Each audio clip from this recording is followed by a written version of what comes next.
Mind virtually raising your hands, you can do so at the bottom of your screen, and we'll get started with questions.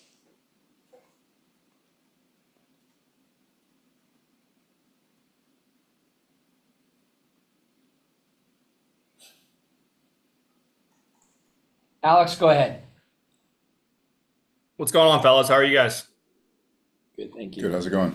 I'm good, man. Hey, Orlando has been very kind to the U.S. men's national team. You guys have never lost at the Orlando City Stadium, but you guys have also, done well in the city as a whole. Just what about Orlando has been so welcoming and so accommodating and just so enjoyable for you guys?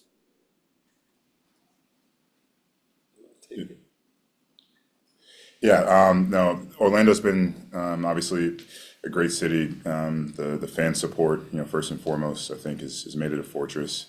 Going back, years and being a part of a lot of different competitions, friendlies, qualifiers. And now the opportunity to play, an opponent like Brazil there. I think we've just had a tremendous amount of success, but the support has been unwavering. So that's something that's as a federation that we've been able to lean on, for years going back. So it's no different. We're expecting the same, and I'm sure the support will be top notch when we get there.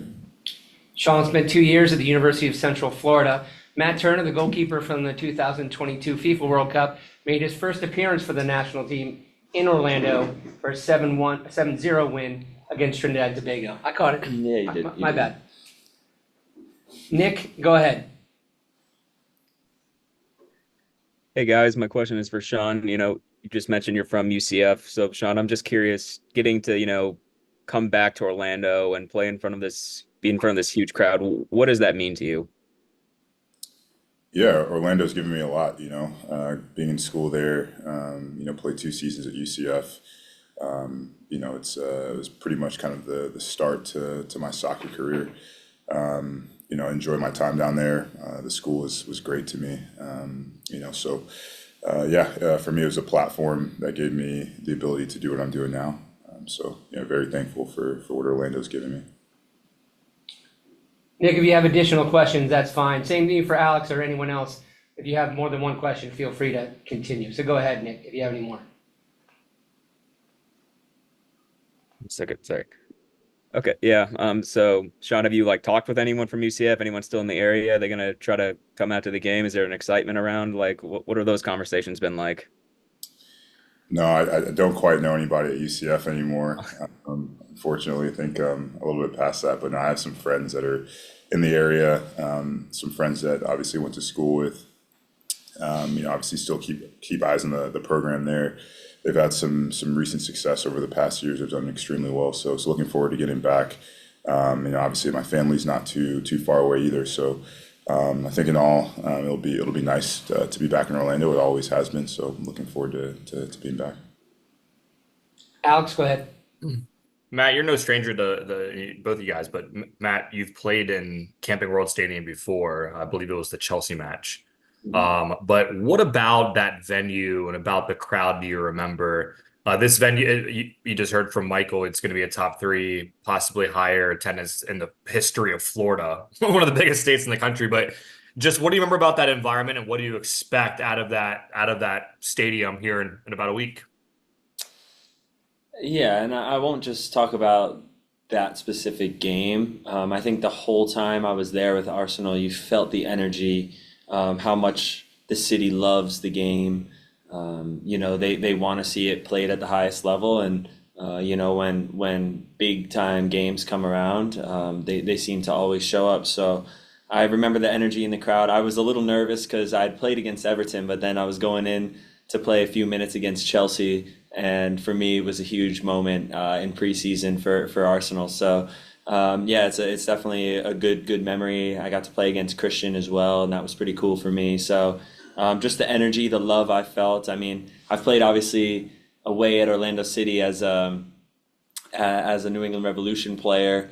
You don't feel so loved then, but the times where you're representing the national team, or when I was there with Arsenal, I felt so much love, so much support.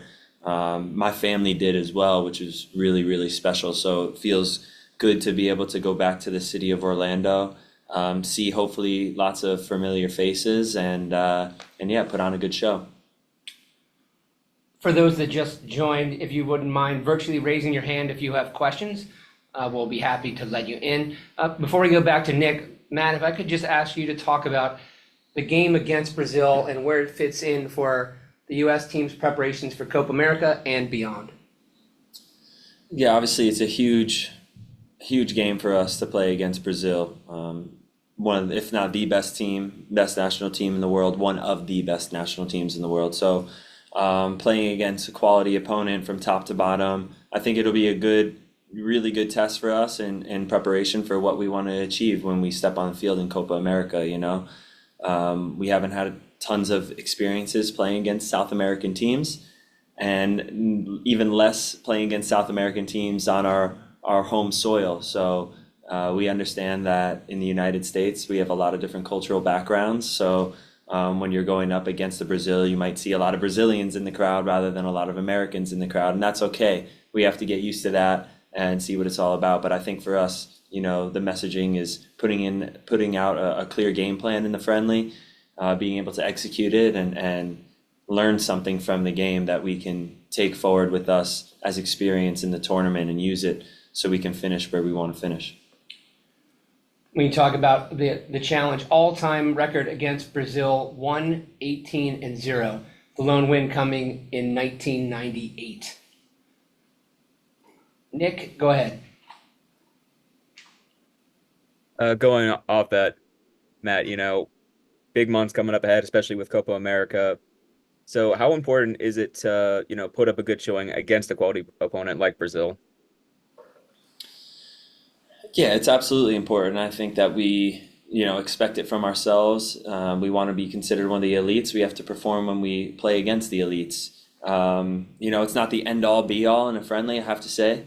For us, it's about gaining the experience. So that way, if we do come into them, when we're playing in Copa America, we're prepared for what's to come and we're ready to, make a statement win in a competitive tournament. So for us, we want to win competitive games, have the experiences in knockout style tournaments to get as far as we possibly can.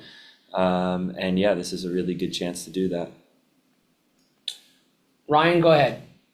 Yeah, question for both guys. Can you talk a little about the current trajectory of this U.S. team? Recent progress that's been made and kind of where things stand right now as a team. Yeah, of course. I think you talk about progress with this group of players. I think a lot of familiarity within the group. A lot of guys from the time being guys within the youth national team all the way up to club teams in respective leagues playing against each other, and always when we get together as a national team to have and share those experiences where we get a chance to grow and build our cohesion and our brotherhood. And really just step on the pitch and get better as a unit. So I think all those things combined, I think it's another great opportunity. But there's been a tremendous amount of growth, not just on the field, but maturity level in a lot of the guys. Obviously, been around this group for quite a bit since the beginning stages, and even going back and just seeing how this group in particular has come together, grown together, and is continuing to grow and get better. Each and every day. I think it's something that's really special about this group of individuals that comes together to make up our national team.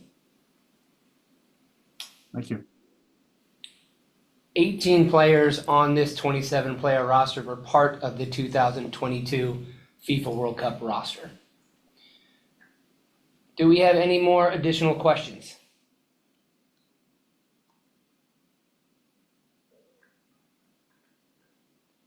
Go ahead, Ryan. Yeah, hi. I'm Ryan. I'm with UCF Men's Soccer. Apologies if Sean, if you already answered this question. I joined a little bit late, but can you describe what it means to you to be able to come back to Orlando and be a part of the men's national team training roster here, and obviously this opportunity that this presents, being from Orlando and from UCF?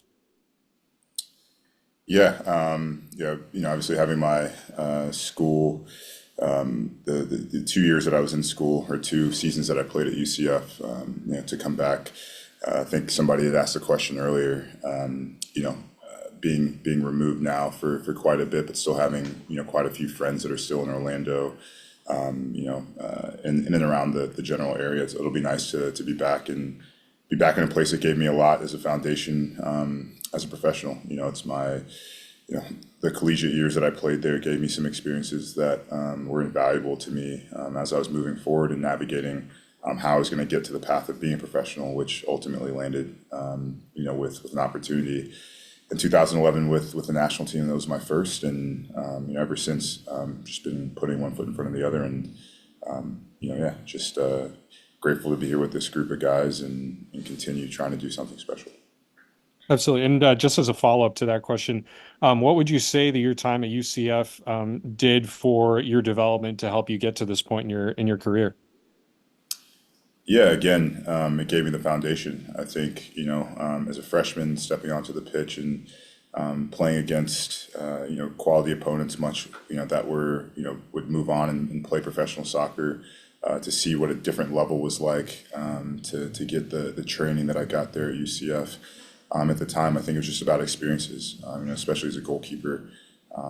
My freshman year was invaluable. The learning lessons that I got, both from the guys that were there before, some of the upperclassmen, and then ultimately stepping into a little bit more of a leadership role even as a sophomore, to kind of take those experiences quickly and learn and grow. So again, without the teammates, the experiences, the first time I was really truly on my own, and was there at UCF. So also gave me some experiences as a young man, leading into the time in which I would ultimately go on to have my first professional environment. So definitely thankful for a lot, both on and off the field there at UCF.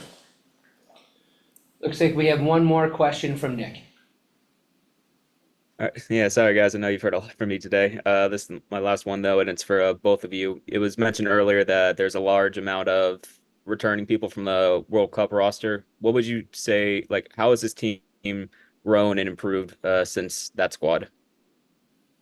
I think the squad in general has improved a ton since then. If you look back, the World Cup was almost 2 years ago now, and a lot happens in 2 years in this game. It goes really fast, and I think you've seen guys make moves around Europe, and within MLS as well, to better themselves, play in different environments, better playing situations for them, and they've used that World Cup to leverage their moves into different situations. So I think the more experiences we get everywhere in the world is better for the national team, and it's nice for us to have that continuity of players, because you can see how players change over time. And I was lucky enough, for example, to have time with Gio at Nottingham Forest and watch him grow up a little bit for the 6 months we were together. And I'm not even close to the same person I was when I was 21, 22, even 25.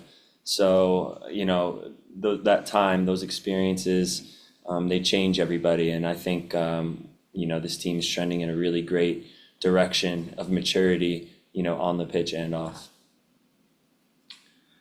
Well, thanks to everyone for joining today. June 8th, we play USA Colombia at 5:37 p.m. Eastern Time. The team will arrive into the Orlando area the evening of June 9th, and we'll have our first training session on June 10th, and we will send out the availability schedule for both June 10th and June 11th later this week. Thanks again for joining, and if you have any questions, please feel free to reach out. Otherwise, have a good afternoon.